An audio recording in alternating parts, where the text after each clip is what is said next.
자, 그러면 이제 101페이지 이제 보면 볼게요. 아까 이제 했던 게 이제 카오스 마르테까지 했고, 피핀 넘어가면서 이제 끝났는데, 피핀은 이제 볼게요.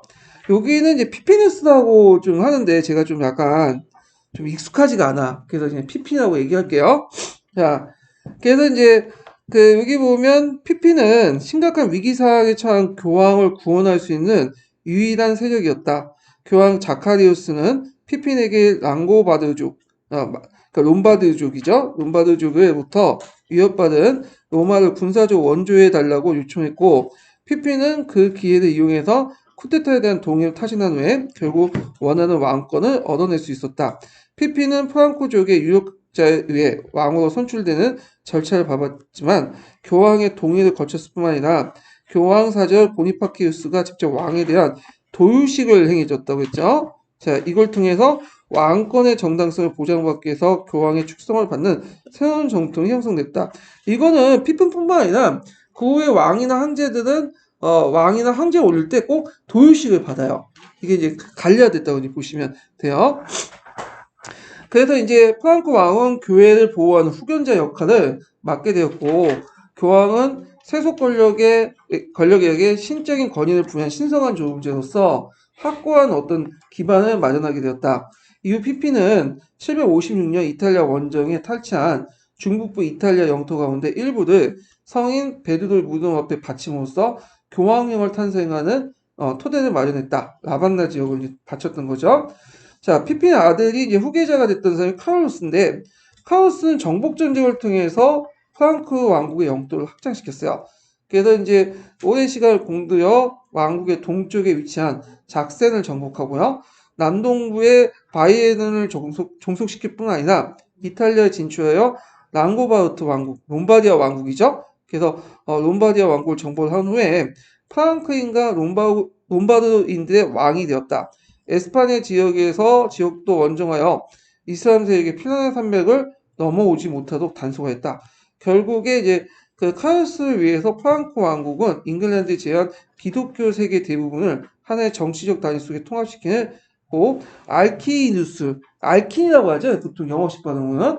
그래서 기독교 제국을 건설했다. 자, 카오스가 이처럼 전쟁에서 승승장구할 수 있던 비결은 2,000년, 3,000명에 이르는 기병을 동원할 수 있기 때문이다. 동원체제 확립에서 그의 할아버지 망치 카르로스가 도입한 주종제가 크게 기여했다. 아까 이제 서양사 강의에도 얘기한 것처럼 카르로스 대제가 그 기발됐던 그 기병의 그 기호는 그 할아버지 때 만들어진 거야. 그래서 할아버지 때 은대지 제도 있죠? 이 은대지 제도가 제도화되고 정착된 것이 카를 대제 때, 카르로스 대제 때라고 보시면 돼요. 그래서 카오스가 연이어 정복전쟁의 승리와 군사력을 가시하고 있을 때 교황 네오 3세는 노마시에서 미약한 기반 때문에 위기에 처했었다. 교황은 파스칼리우스의 사주를 받은 자객이 자신의 목숨까지 노리는 사활을 겪은 후에 파스칼리우스는 그 반대쪽 교황 반대쪽에 있는 사람이에요. 자, 그래서 이제 그 상황을 겪은 후에 카오스에게 직접 찾아가 도움을 요청했다. 카오스는 교회를 보호하고 노마의 질서를 바로잡기 위해서 노마를 방문했으며 800년이죠. 엄정한 재판을 통해 교황의 결백을 인정하고 상대 세력의 징계를 내림으로써 질서를 바로잡다. 며칠 후 교황 800년 성탄절에 성 베드로 대성당에서 거행된 미사에 참여한 카오스에게 황제가 갑자기 이제 깜짝 쇼를 한 거죠. 간을 수여함으로써 서역 지역의 새로운 황제를 출연시켰다. 카오스가 사전에 그 대관식을 인지했는지는 다소 논란이 있지만 주목할 부분은 그 대관식이 주도한 것이 로마 교황이었고 로마인들의 전폭적인 한호 속에서 의식이 행해졌다는 사실이다. 자, 교황은 명목상 이탈리아에 대한 소유권을 주장하며 사사건건 간섭 등 비잔티움 같은 제국이 아니라 카오스와 같이 필요할 때면 언제든 교회를 보호할 수 있는 동원할 수 있는 군사력을 필요했으며 이를 통해 이탈리아와 교황권의 안정적 회복을 하기 원했다. 왜냐하면 교황 입장 볼 때는 그다음 동로마 황제부터 이제 보호를 받았지만 동로마 황제와 또 갈등이 있었죠. 예, 그래갖고 그 당시 성상숭배 불렸어 갈등도 있었고 툭하면 간섭질이야, 갑질이고 예, 그런 것들 못 참았던 거죠. 예, 자 그래가지고 이제 새로운 이제 정치적 파트너 보호자를 필요했던 건데 이때 이제 카오스 대제를 이제 선택한 거고 그 기호는 물론 그 전에 피핑 때부터 계속 이어진 거죠. 자 그뿐만 아니라 교황은 대관식을 통해 하나님을 이제 대신에 황제를 선택하고 그에게 신성한 권위를 부여한 지위를 지녔으면 만천하에 들어가고자 했다. 재간의 소유권을 했다고 믿었던 비잔티움 제국은 카루스 황제의 대간을 재간의 찬탈로 간주했을 뿐 아니라 혹시라도 그가 정복전쟁을 일으킬 것을 우려해 경계하였다. 그래서 비잔티움은 군사 충돌과 장기간의 협상을 거치고 나서야 요게 중요한데 비로소 812년에 카루스 황제의 위를 인정했으면 카루스 제국은 그 대가로 베네치아와 달마치아 연합을 양보하여 로마인의 황제의 칭호를 사용하지 않겠다고 약속했다. 그래서 결국 인정했다는 거야. 다만 로마인의 황제가 아니라 다른 칭호를 그냥 황제의 칭호를 사용했다 뭐 그런 내용 같은데 요게 왜 중요하냐면 예전에 기출에 언급됐기 때문에 중요한 거야. 예, 기출에 결국에는 승인을 받은 거예요. 동로망대부터. 그래서 요것도 외워두세요. 뭐 쓰고 나올 수도 있어. 요거 기출에 예전에 언급됐기 때문에. 자, 그 다음에 카오스 대제의 내정을 볼게요. 그러니까 카오스는 서유 지역의 대부분을 아우르는 거대한 제국을 형성하기까지 타고난 능력을 발휘했다. 그러나 제국을 구성하고 다양하고 이질적인 사람들과 상이와 문명의 통일성을 부여하고 융합하는 과제를 완수하기에는 많은 난관이 있었다. 그와 같은 역할을 수행하는 데 가장 유용한 기반은 기독교였다. 기독교 군주를 포방한 카오스는 정복한 지역마다 수도원을 건설할 뿐만 아니라 제국의 중심인 아헨의 궁전을 건설해 통치 중심에 삼았다. 요 아헨은 예전부터 이제 독일 제국을 만들 때 이제 그 황제 대관식이나 이런 데 많이 있던 곳이고 상징적인 곳이에요. 그래서 예전에 한번 시험 문제 나왔어. 그 군세에 관련된 건지만 하여튼 여러 지명이 나오고 거기에 아헨 관련된 내용이 한번 문제가 나왔거든요.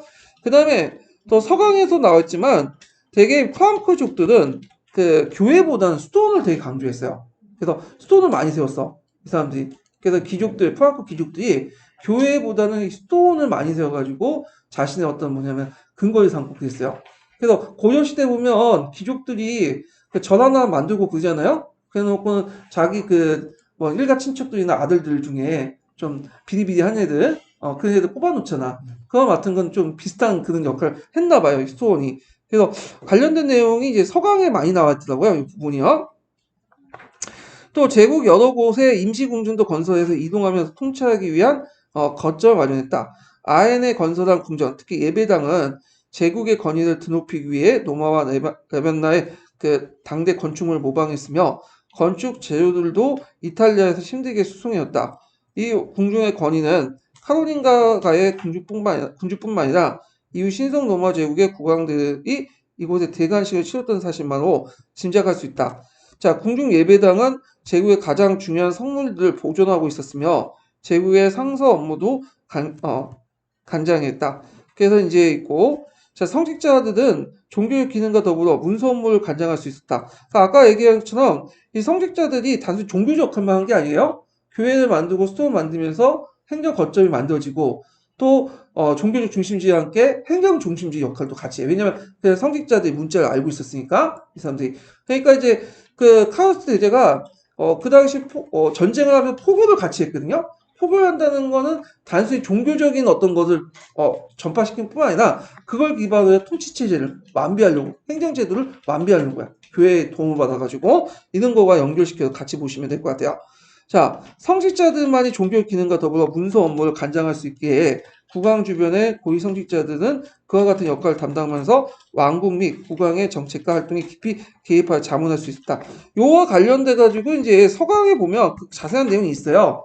요거 참조해 주시고 자 6세기에서 8세기 사이에 고전 문명에 대한 기억이 희미해졌을 때 보에티우스, 이시드로스, 베다 등 그 고대 지식과 문화를 중세에 전달한 지식인들이 개별적으로 활동하고 있었다. 그래갖고 특히 이제 이시도스는 약간 좀 특이한 분인데 이 사람이 여러 이제 문건들 수집을 했어요.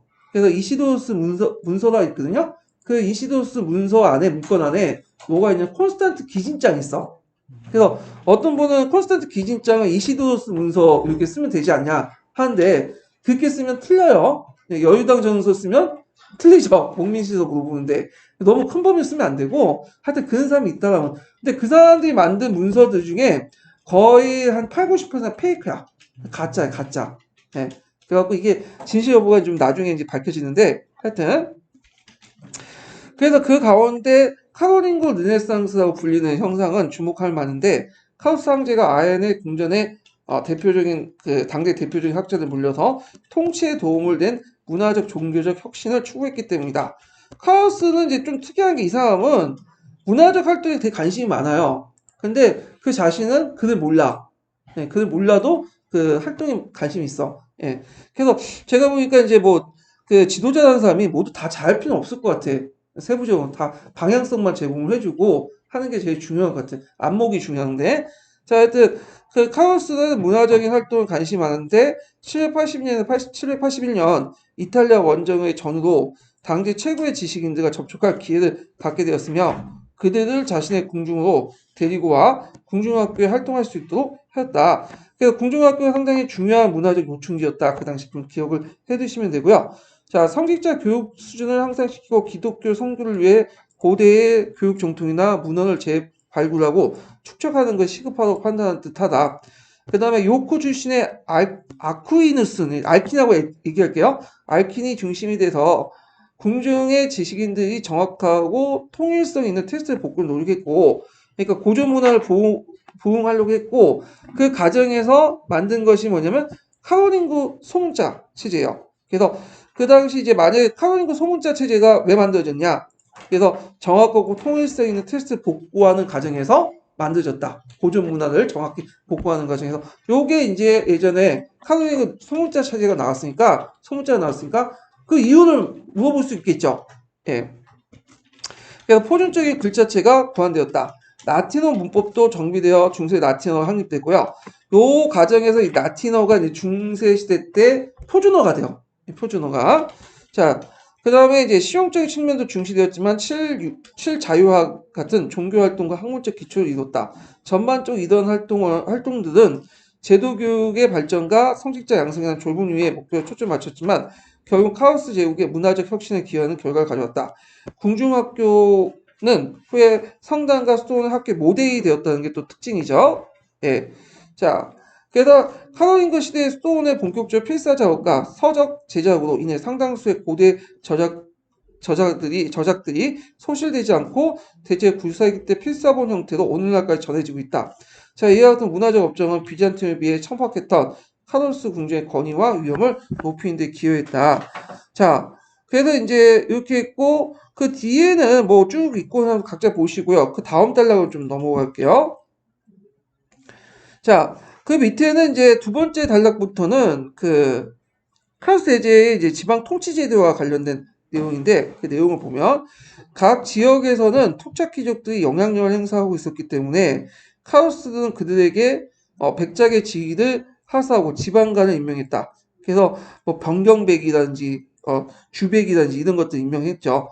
이는 봉의 하사를 통해 봉이라는 건 토지죠. 하사를 통해 봉건적 주종 관계를 국가적 통치 조직을 확산시킨 과정이었는데 요게 주의할 것은 요때 봉건적 주종 관계가 뒤에 이제 봉건제도와 연결된 건 아니라는 거예요.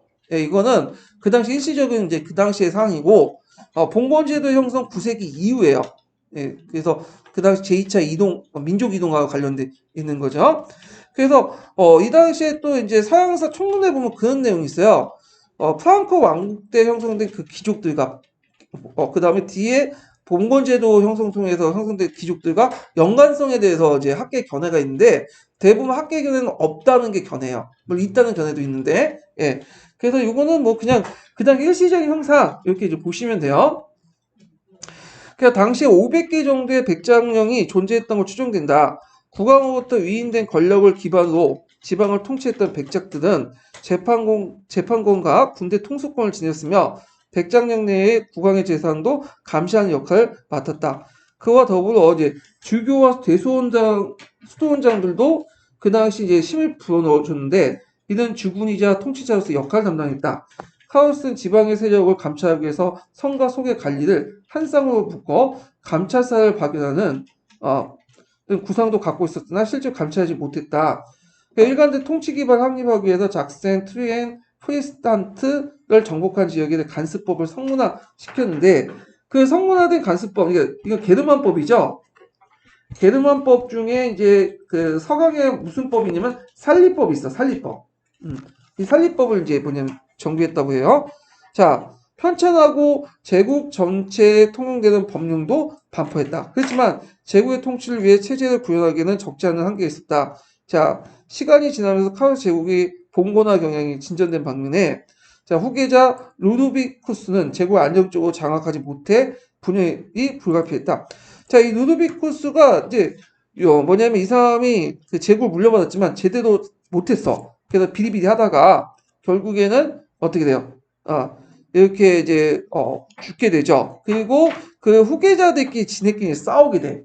그러면서 이제 뭐냐면 세 명의 이제 싸우면서 뭐 베르덴이니 메르시엔 조약이니 뭐 이렇게 해갖고 제국이 분열되죠. 그래서 그 관련된 내용이 좀 있으니까 뒤에 좀 읽어볼게요. 자, 루도비쿠스가 살아있을 때는 끈질기게 상속을 요구했던 아들들은, 그러니까 이제 카르스 손자들이죠. 카르스 손자들은 그가 죽자 마침내 제국을 분할받았다. 큰아들 노타르는 항제권과 함께 알자에 속하는 제국의 중부를 선수받았고, 이 중부는 어디냐면 오늘날 그 뭐냐면 그 남독일 일대하고 스위스, 이탈리아 요 일대예요. 상당히 알짜배기 땅을 이어받았고, 그 다음에 이제 아키테를 다스렸던 둘째 파피누스, 피피는 아버지보다 먼저 사망했고, 셋째 독일인 누드비와 넷째 대머리 샤드인데, 나머지를 이제 나눠받았다. 자, 그래서 이제 있다가, 그래서 이제 그 상속 영토의 망족을 못한 두 동생이 연합해 루트와 전쟁을 했고, 결국에는 베르린 조약을 이제 하게 돼요. 그래서 비로소 왕국의 경계선이 확정됐다. 국경선이 당시의 언어 관계에 따른 것이 아니라 주로 지리적 경계를 토대로 구분되었으나 차츰 항구적인 성격을 지면서 언어적 분리도 심화되었다.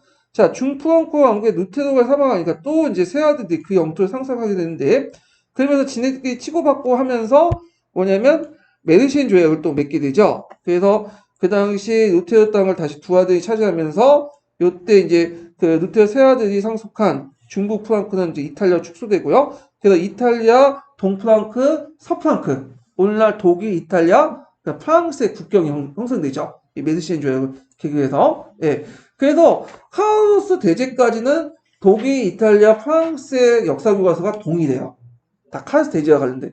근데 언제부터 나눠지냐면 카오스 대제 때 이후에 베르덴 조약을 쳐 메르시엔 조약부터는 독일, 이탈리아, 프랑스의 역사가 달라져 이제. 예. 이렇게 이제 했다라는 걸 좀 기억을 해두시면 될 것 같고요. 자, 그 밑에는 뭐 동프랑크 쭉쭉 있는데 요거는 좀 뒤에 얘기하고요. 자, 그 다음에 봉건제도 형성과 관련된 내용을 좀 볼게요. 봉건제도. 자, 봉건제도 이제 여기 보면 제2차 노르만족 이동 해가지고 있는데 보면 경기도 합격자 서브노트 보면 원래 이제 그 봉건제도 형성에 큰 이제 그 계기가 됐던 게 노르만족이죠. 노르만족. 원래 이 노르만족들은 원래 게르만족도 1파예요. 그래가지고 어디에 살았냐면 스칸디아 반도 일대, 그다음 덴마크 있죠. 거기 살았던 민족들이야. 근데 게르만족들이 이동할 때는 가만히 있다가 그 당시 9세기 때 이제 본격적 이동이야. 여러 가지 설이 있는데 이 스칸디아 반도 안에서 이제 자기들끼리 싸운 거야. 그러니까 일본의 전국시대처럼 자기들끼리 싸우고 하는데 왜냐면 스칸디아 반도 자체가 이게 토지가 천박하잖아요. 그러니까 인구가 늘어나니까 자기들끼리 못 사니까 이제 그 자원들로 싸웠는데 그 싸우는 과정에서 이제 거기에서 이제 쫓겨났던 아니면 외부 팽창하려고 했던 세력들이 이제 나오면서 노르만족 이동이 일어나는데 이 사람들이 밥만 먹고 싸웠잖아. 거기다 또 등치는 더럽게 커요. 예. 그러다 보니까 싸움을 되게 잘해. 그러다 보니까 이제 걔들 그 밑에 이동하면서 이들 당할 사람들이 없는 거예요. 예. 그러면서 대규모 이동이 일어나는데 자 일단 이들이 러시아 쪽에 진출해요. 노브고로드에 기지를 설치하고 키예프 공고를 세우죠. 그래서 이제 서부 지중해 지역에 있고 프랑스는 이제 침입했는데 노르만족 계속 쳐들어오니까 왕이 이제 서부 프랑크 왕이 차라리 그냥 쳐들어오지 말라고 세네갈 하고 일대 땅을 떼줬어. 그게 이제 오늘날 노르만디가 되죠. 노르만디 공국이 형성되는데 얘네들 또 특징은 뭐냐면 한 곳에 정착을 하면 계속 이제 눌러앉는 거예요. 그래서 이 프랑스 서프랑크 왕이 왜 그런 정책을 했냐면 얘를 시켜가지고 다른 노르만족들 막기 위한 거죠. 예, 상당히 성공적이었어요. 예. 그 다음에 이제 지중해 지역까지 진출해갖고 일본 노르만족들은 또 시칠리아로부터 이슬람으로부터 시칠리아 이슬람세부터 탈환을 했고 남이탈리아 나라를 공격했는데 그게 나중에 이제 뭐와 연결되냐면 나중에 이제 뭐야 그 그레고리 7세 있죠. 그레고리 7세가 이제 하일 4세 공격받고 도망가잖아요. 남이탈리아 지역으로. 그때 이제 도움을 줬던 사역들이 누구냐? 노르만 세력들이야. 이게 왜 중요하냐면 기출이 나왔기 때문에요. 기출에. 예. 자, 그 다음에 또 영국까지 진출했죠. 영국에게는 노르만 왕조만 나왔는데 그 전에 대인이라고 해서 덴마크 쪽에 대인이 있어요. 대인이. 그래서 대인인들이 공격해서 한때 이제 영국을 일부 땅을 뺏었어. 그래서 그 지역을 대인로라고 하죠. 예. 그리고 둘 차례 또 공격 이제 있다가 나중에 이제 얘기했지만 노르만 왕조 있죠. 노르만디 공국 또 원리엄이 이제 와가지고 노르만 왕조 건립을 하고 그래서 영국 지방에 진출하고요. 뭐 이렇게 해갖고 이제 가진 이제 노르만족들의 공격을 해갖고 이제 했고요. 그 다음에 일부 노르만족들은 어디까지 갔냐면 이제 아이슬란드를 거쳐가지고 핀란드를 거쳐서 어디까지 저쪽 오늘 북아메리카까지 갔다가 거기에 원주민들이 쫓겨가지고 다시 이제 손을 댔죠 거기서는. 예. 그래서 이제 이미 지리산 발견 이전부터 유럽인들이 거기에 최초로 이제 북아메리카까지 갔다. 예. 자, 그러면 노르만족들만 9세기 때 쳐들어왔냐? 아니죠. 지중해 남쪽 지역에서는 누가? 이슬람 세력들이 시칠리아나 코르시카, 사르디아를 점령해가지고 한때 이제 지중해 무역을 완전히 뭐냐면 이슬람 세력들이 다 장악을 했어요. 그래갖고 그때 중세 때 그 9세기 때 경제가 파멸됐어. 경제가 이제 지중해 경제가 붕괴됐어. 그래서 어떤 사람은 4세기 때 게르만족들의 침입을 가지고 중세 시작을 보는 게 아니라 9세기 때 지중해 지역이 봉쇄됨으로써 도시경제나 상파화폐 경제가 오히려 그 몰락을 했고 그래서 자연경제 체제를 해결했다. 그래갖고 여길 중세로 봐야 된다. 한 사람도 있어요. 피레네 학파가 그렇게 주장을 해요. 그 사람들의 주장에 의하면. 그리고 여기는 안 나왔지만 또 하나의 민족이 동부 유럽에서 그거죠. 무슨 족이죠? 마자르족이죠. 마자르족. 예. 그래서 아시아 계통의 유목민족들. 그래서 얘네들이 이제 동부 유럽을 휘젓고 다니죠. 예. 그리고 이걸 막았던 사람이 그냥 오토데제죠. 오토데제. 예. 마자르족은 오늘날 어디에 있어? 헝가리에 있어요. 그럼 헝가리 보면 서양인인데 이렇게 생각하지만 그 오랫동안 혼혈됐기 때문이고 원래 아시아 계통의 유목민족들이에요. 자, 그래갖고 이제 이런 민족들이 있었고 그래서 외부의 어떤 적이 이제 쳐들어오니까 그 당시 프랑코 왕국은 분열돼 있었죠. 그러다 보니까 이제 중앙 권력 기대하지 못한 중소 세력들이 주변에 이제 큰 세력들 붙기 시작해. 그러면서 무슨 제도가 형성되냐면 봉건제도나 장원제도가 형성돼요. 그래서 봉건제도, 장원제도는 이렇게 노르만족 같은 제2차 민족이동과 관련돼 있고 이 시기가 9세기 때요. 9세기 때 형성돼가지고 이게 이제 10세기 접어서 정착이 돼. 그러면서 이제 11세기 때 고존장원제에서 이제 뭐냐면 수수장원제 넘어가는데 이거 뒤에 좀 얘기할게요. 예. 그래갖고 이런 내용들 같이 기억을 해주시면 되고요. 그러면 봉건제도는 뒤에 좀 얘기를 하겠지만 요건 좀 뒤에 얘기하는 게 낫겠다. 예. 자, 그래가지고 이제 이렇게 봤고 그 다음에 이제 중세 왕국을 볼게요. 자, 이때 보면 이제 서프랑크 왕국 볼게요. 서프랑크. 요게 이제 있는데 이게 내용이 너무 빈약해가지고 요거는 제가 신화 교재를 좀 보고 넘어갈게요. 서프랑크는 오늘날 프랑스 일대죠. 예. 그리고 신화 교재 좀 볼게요.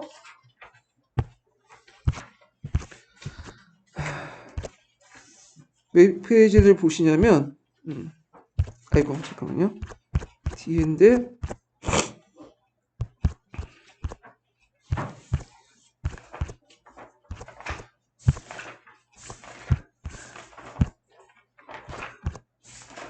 어, 190페이지 펴볼게요. 90페이지. 제가 이게 서계나 이런 데 보면 좀 약간 왔다 갔다 하거든요. 막 서프랑크 프랑스 왕조 나왔다가 영국 왕조 나왔다가 독일 왕조 나왔는데 제가 그냥 이걸 이제 프랑스 왕조로 한번 쭉 정리를 하고 그 다음에 영국 같은 것도 한번 좀 정리를 할게요. 이렇게. 그러면 프랑스 왕조를 좀 볼게요. 자, 일단 프랑스 왕조는 먼저 서프랑크 왕조인데 이게 가계가 단절됐어요. 예. 그래갖고 이제 그 카페 왕조가 등장하죠. 일드 프랑스 지역을 통치했던 유국 카페부터 이제 카페 왕조가 시작돼요. 그래서 예전에 한번 카페 왕조 시험 문제 나왔죠. 예. 그 다음에 사전 4세 때 대가 끊은 다음에 발효 왕조가 등장해. 예, 발효 왕조가 이제 넘어가는 과정에서 무슨 전쟁이 나죠? 백년 전쟁이 나죠. 백년 전쟁. 그러다가 이제 그 알린 3세 때 이제 대가 끊어지고 그 반기가 불룡 왕조 넘어가. 근데 이제 그 카페 왕조나 발효 왕조나 불룡 왕조나 실제 계통은 한 개 계통인데 반계가 넘어가면 넘어갈수록 왕조명이 바뀌게 돼요. 우리나라가 좀 다른 것 같아. 우리나라는 바뀌었다고 해서 그게 조선 왕조가 다른 왕조 넘어가는 게 아니잖아요. 예, 근데 이렇게 되는데 자, 그래서 이제 서부 프랑크 지역은 이제 서부 프랑크 왕조가 있었지만 이제 가계가 이제 단절돼 가지고 했는데 결정적으로 왕이 계승해서 아들을 생산을 못해요. 이게 상당히 중요해. 유럽에서는. 왜 유럽에서는 그게 중요하냐면 동양이나 중국이나 일본 같은 우리나라나 이런 국가들은 일부일처 다첩제죠. 그러니까 본초가 있고 첩이 많아. 그래갖고 첩을 통해서 아들을 계속 생산을 하잖아. 그러니까 대를 잇는 게 크게 문제가 되지 않는데 그 유럽 같은 경우에서는 그 뭐냐면 일부일처제야 원칙상. 그래갖고 그래서 첩을 인정하지 않기 때문에 그 부인의 정식 부인에서 얻은 자식만이 자기 자손을 인정받을 수 있어요. 그럼 첩도 있겠죠 분명히. 근데 첩에서 낳은 자식은 내 자식이 아니야. 그러니까 아버지다 부르지 못해요. 인정도 못 받아. 사생아가 되는 거야. 이거는요. 그렇기 때문에 본주에서 계속 아들이 나와야 돼. 근데 이게 되게 서프랑크나 동프랑크는 그 끊기게 돼요. 이게. 근데 운 좋게도 뒤에 이제 유국 카페에서 시작한 카페 왕조는 이게 자손복이 많은지 본주에서 계속 자식들이 나와. 아들들. 그래갖고 왕조가 계속 이어지게 되는 거야. 자, 하여튼 그러면 이제 카페 왕조를 볼게요. 카페 왕조. 자, 일단 이제 카로lin거 왕조 같은 게 활동이 단절됐어. 아들 생산을 못 해가지고. 그래갖고 일드 프랑스 공영, 오늘날 프랑스 파리 지역이죠. 거기에 조그만 제후였던 유국 카페가 국왕으로 추대됐어요. 예. 근데 이제 이 유국 카페가 만든 이 카페 왕조는 처음에는 왕권이 되게 미약했어요. 그리고 대제후 연합 제국가야. 오히려 그 유국 카페 더 큰 세력들이 많아. 그럼에도 불구하고 중소 세력이었던 유국 카페가 왕위가 됐던 이유가 뭐냐면 힘이 약했기 때문에. 그래서 대귀족들이 서로 이제 뭐냐면 견제하는 사이에 자기가 넘버 1, 넘버 2가 왕이 될 수 없으니까 저 조금만 중소 제후들 왕에 앉혀놓고 좀 다스리게 하기 위해서 이제 했는데 근데 이제 이 카페 왕의 특징이 뭐냐면 처음엔 힘이 약했어요. 근데 시간이 지나면서 점점 왕권이 강해지면서 어떻게 되죠? 점점 나중에는 다른 대제후들을 능가하는 힘을 갖게 돼. 그래서 강해서 살아남는 게 아니라 오래 살아남기 때문에 강한 거야. 이 카페의 특징이. 이 카페란다. 그 왕조의 특징이. 자, 그러면 보면 카페 왕조가 왜 지속이 됐나? 이게 예전에 기출문제 나왔죠. 외워두세요. 일단 정치적 안정을 바라는 교회 시지. 왜냐면 대제후끼리 막 싸우고 전쟁터하면 교회 입장을 때는 별로 안 좋죠. 그러니까 뭔가 좀 상징적이지만 뭔가 강력한 왕권이 필요했고 두 번째는 봉건적 이동에 따르면 왕은 있어야 돼. 누군가. 근데 대제후들이 왕이 되면 안 되죠. 상호 견제가 되니까.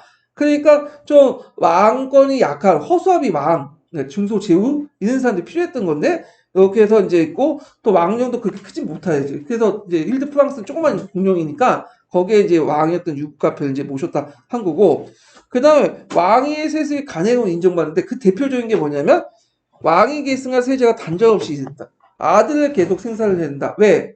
기독교 국가 일부 일처제 국가이기 때문에 첩을 인정 안 하죠. 공식적으로. 그러다 보니까 그 본초에서 낳은 자식이 끊어질 경우에는 뭐냐면 왕조가 계통이 끊어져. 물론 첩의 아들이 있긴 있어도 그 첩은 아들을 인정받지 못해. 사생아가 되는 거예요. 이거는. 자, 하여튼 그런데 유국 카페는 중족해도 계속 세자가 계속 나왔다. 이런 것들이 있다는 거.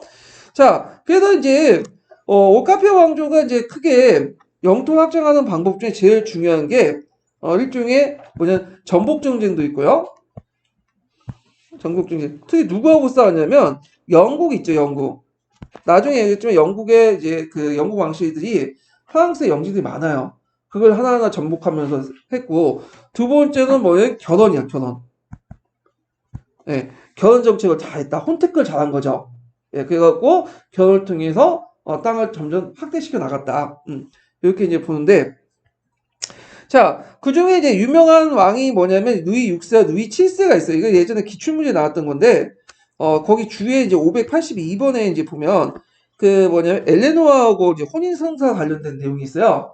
그래서 요 서양사 개론이 있는데 이건 각자 읽어보세요. 예, 예전에 한번 기출 예문에 잠깐 언급됐기 때문인데 자 하여튼 그 다음에 필립 2세라는 사람인데 필립 2세도 이제 기억을 해요. 이게 이 사람이 유명한 왕인데 프랑스 내에 영국 영토가 많았다고 했죠. 영국이 나중에 얘기했지만 영국의 영토 상당수가 몰수를 했어. 그때 영국의 왕이 누구였냐면 존왕이에요. 존왕. 그래서 존왕은 상당히 멍청했기 때문에 존 1세 딱 끝났죠. 존 2세, 존 2, 3, 4 없죠. 예. 그래서 하여튼 그때 이 존왕이 멍청하게 영국 본토를 다 몰수 당했고 부배전투에서 이제 패해가지고 그래서 이제 나중에 그 전쟁 비용을 마련하기 위해서 또 요구했다가 대원장이 이제 그 당시 만들어진 거죠. 뒤에 좀 얘기할게요. 자, 그래서 이제 필립 2세는 이제 영국의 영토를 많이 이제 몰수를 했다. 부배전투에 승리해가지고 그 다음에 중앙 집권을 강화시켰어요. 그래서 바이니, 샤넬샤리 이런 것들 이제 파견해서 국왕의 관료 조직을 형성하고 지방행정을 통제를 강화했다. 대개 이들은 되게 출신이 어떻게 되면 부르주아 출신이야. 그러니까 정통적인 기득들이 아니라 시민계급. 그래서 왕의 명령과 이해관계를 충실하는 시민계급들을 이제 주로 이들 했다. 이렇게 좀 기억을 해주시면 되겠죠. 자, 그 다음에 교회 이제 관계에서 이제 우월성을 확보하려고 했고요. 그다음 국왕법전을 설치해가지고 중앙정부 행정과 사법적 사안 같은 거 왕의 협차를 해서 왕권을 강화시키려고 했다. 그래서 지방의 제후들 법전보다는 국왕의 법전을 강화시켜서 사법권을 장악했어요. 그 당시 사법권이라는 것은 영국도 마찬가지지만 단지 사법권만 장악한 게 아니라 행정 입법 부분도 같이 연결돼 있어요. 이런 것들이. 그러다가 이제 나중에 이 뒤에 얘기예요. 뒤에 파리 고등법원하고 회계청이 분리돼 나가요. 그래서 이제 근데 물론 이 파리 고등법원은 처음에 왕권에 기여했지만 나중에 왕권에 개기게 되죠. 요거는 자, 그 다음에 예전에 시험 문제 나온 게 필립 2세 때 나온 게 이단파 남프랑스 일대에 뭐가 있었죠? 알비지파와 말도파가 있었어. 이걸 탄압을 하죠. 그리고 이들을 이제 진압하기 위해서 알비지 십자군을 일으키고 그 영토를 뺏어가지고 왕령에 복속을 시키죠. 예, 요게 예전에 기출문제 나왔어. 알비지파하고 말도파. 그래갖고, 이걸 통해서 이제, 프랑스 왕령을 편입시키고 프랑스 간의 남북 융합을 깨는데, 이때 이제 프랑스 같은 경우에 남부 지역 같은 경우에는 이제 알비지파, 왈도파가 성행했기 때문에, 나중에 그 뭐냐면, 그 신교도 있죠. 미구노들이 되게 어디에 나왔냐면, 남프랑스 일대에 많아. 그럼 뭐냐면 예전에, 예전에 이단들이 많았던 지역에 거기에 많이 성행했기 때문에 그런 건데 서로 연결돼 있어요. 자, 그래가지고 이 부분도 좀 기억을 해두시고 그 이단과 관련된 내용은 좀 뒤에 좀 살펴볼게요. 이거는 그 다음에 성왕 누이 9세라는 사람이 있어. 이 사람은 왕권을 정의와 결합시켜 윤리적 차원에서 승화시킨 사람인데 그 오늘 약간 문재인하고 좀 비슷한 그런 분이에요. 그래가지고 이렇게 국내에 친성이 많아. 이 사람은 이제 감찰관을 파견해서 지방행정관을 감독하고요. 그 다음에 고등법원, 아까쯤에 이제 요때 파리 고등법원이 요때 이제 설치됐죠. 그래서 있고 각 도시의 재정권을 장악하고 그쯤에 십자군 전쟁 중에 병살됐다. 그 다음 필립 4세인데 이 사람은 꼭 외워두셔야죠. 이 사람이 업적이 되게 많아. 필립 2세하고 필립 4세는 꼭 기억을 해두셔야 돼. 중앙집권을 강화시키죠. 그래서 고등법원 기능과 조직을 강화하고 회계원을 창시해서 왕실 재정을 간장하고요. 그 다음에 관료제를 이제 성장을 시키고 뭐 왕권 시설 유행하고 그 다음에 또 이제 특징 보면 삼부회를 설치했죠. 이게 누구하고 싸워서 보니파키우스하고 투쟁하는 과정에서 정계층의 지지를 받기 위해서 이 삼부회를 설치했어요. 예. 그래서 나중에 이제 보니파키우스 파스를 융패시키죠. 나중에 풀어주긴 하지만 그래서 이게 나중에 뭐의 배경이 돼요? 아비뉴스하고 연결돼 있죠. 요거는 나중에 교황권의 쇠퇴 부분하고 좀 얘기를 하고요. 그래서 이 3부의 설치에서 교황과 대립하는 과정에 프랑스 국민 전체의 지지를 획득하려고 했다. 그래서 이제 이런 내용도 있고요. 그 3부의 구성은 성직자, 귀족, 30분 이렇게 구성이 됐다. 그 다음에 혼인정책, 콘택트를 통해서 영토를 확대시키고 그 다음에 여기에 신정기사단, 템플스톤을 해체시켰어요. 이게 상당히 중요한데 보통 유럽에 3대 기사단이 있어요. 중세시대 때. 그 중에 제일 세력이 큰 기사단이 신정기사단, 템플스톤이야. 네. 그 다음에 병원기사단 있고요. 두 번째 기사단이. 그 다음에 세 번째가 독일기사단 있죠. 네. 그 중에 이제 신정기사단인데 이 신정기사단은 프랑스뿐만 아니라 뭐 영국, 여러 그 유럽 국제적 조직이야. 그래서 막대한 재산도 가지고 있고, 그래서 이런 것들을 이제 계속 놔두면 왕권을 위협하겠죠. 그래서 이들을 해체시키고 재산을 탈취해가지고 했다. 이렇게 좀 기억을 해두시면 될 것 같아요. 자, 그래서 이제 프랑스와 관련된 내용을 한번 좀 얘기를 했고요. 그 다음에 이제 그 관련된 왕조가 이제 그 프랑스 왕조에 관련돼서 서강자 124페이지 잠깐 볼게요. 서강자 이게 몇 페이지야? 아이고 124페이지 중간에 무슨 뭐 기독 그 저희 성직자 뭐 기사 뭐 관련된 내용인데 그냥 넘어갈게요. 뭐 세가사 관련된 거 같아서 아이고 잠깐만요. 여긴가? 얘가 124페이지 여기네. 프랑스의 봉건왕조.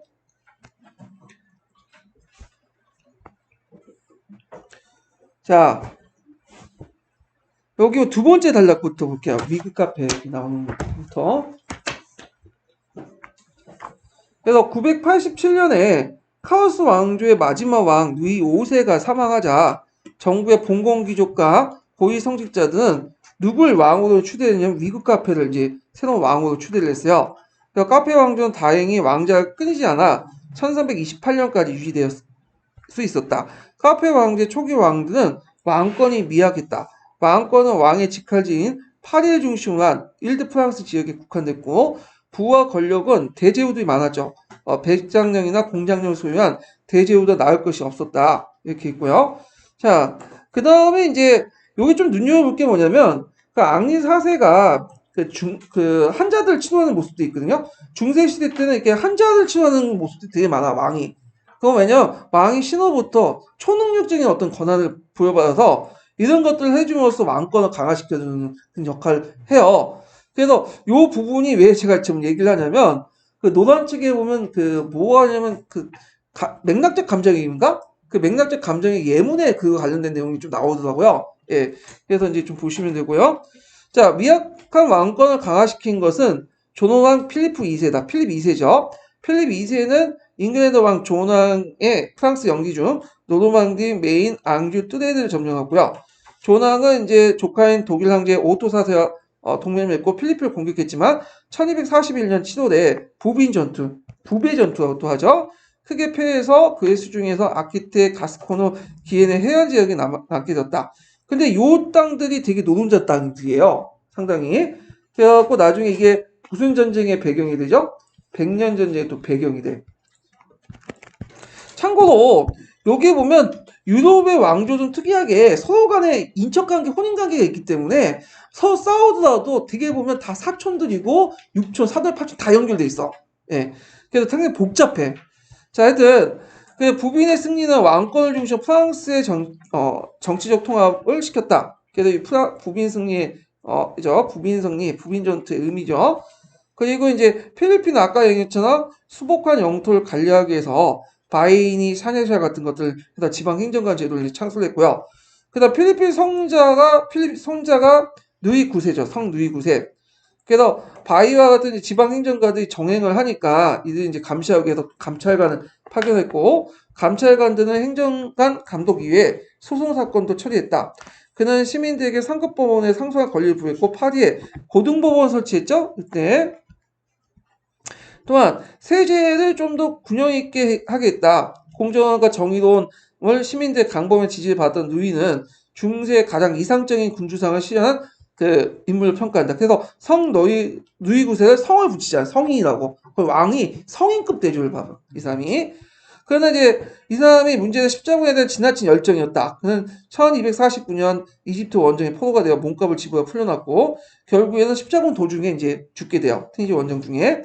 그 다음 필립 3세를 계승해서 필립 4세가 있는데 이 사람이 필립 2세와 함께 이제 왕권 강화를 두 번째로 계승해요. 강하죠. 또 왕권을 중심으로 중앙집권 체제를 더욱 공고했다. 우선 고등법원을 강화하고요.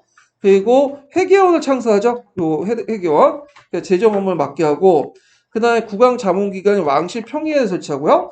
또 이게 제일 중요한데 1302년에 교황 보니파키우스 8세와의 투쟁에서 시민들의 지지를 확보하고자 뭘 설치하죠? 삼부회를 설치하죠. 예. 그래서 3부에는 초기에는 왕권 지지 세우고 왕권 강력히 기했다. 물론 나중에 이제 그 문제 생기지만 이건 뒤 얘기고. 자, 하여튼 이렇게 해갖고 한번 이렇게 서강에 있는 아니 서강대에 있는 내용은 프랑스 관련된 내용인데 요거보다는 서계하고 서총 있는 내용이 더 자세히 돼 있어요. 예, 여기는 그냥 중요한 것만 이제 이렇게 요약하는 식으로 돼 있는데 이렇게 좀 보시면 되고 서강자 읽을 때 서계하고 서총을 그냥 안 읽지 마시고 일단 서계하고 서총을 먼저 밑바닥에 깔고 읽으시면 더 이해가 돼. 그리고 여기 부족한 부분을 채워낸다고 하지 요걸 메인으로 공부하시는 게 좀 그런 것 같아. 좀 요거는 예. 그래서 나오긴 나오지만 좀 약간 서강제가 좀 제가 보니까 좀 부각되긴 하긴 하는데 좀 약간 이제 좀 과장된 측면도 있어요. 이게 중요성이. 예. 그래서 아직까지는 제가 볼 때 서계야. 서계. 자, 그래서 오늘 여기까지 하고요. 다음 시간에는 영국의 왕조로 넘어갈게요. 잉글랜드 왕조로. 오늘 수고하셨습니다.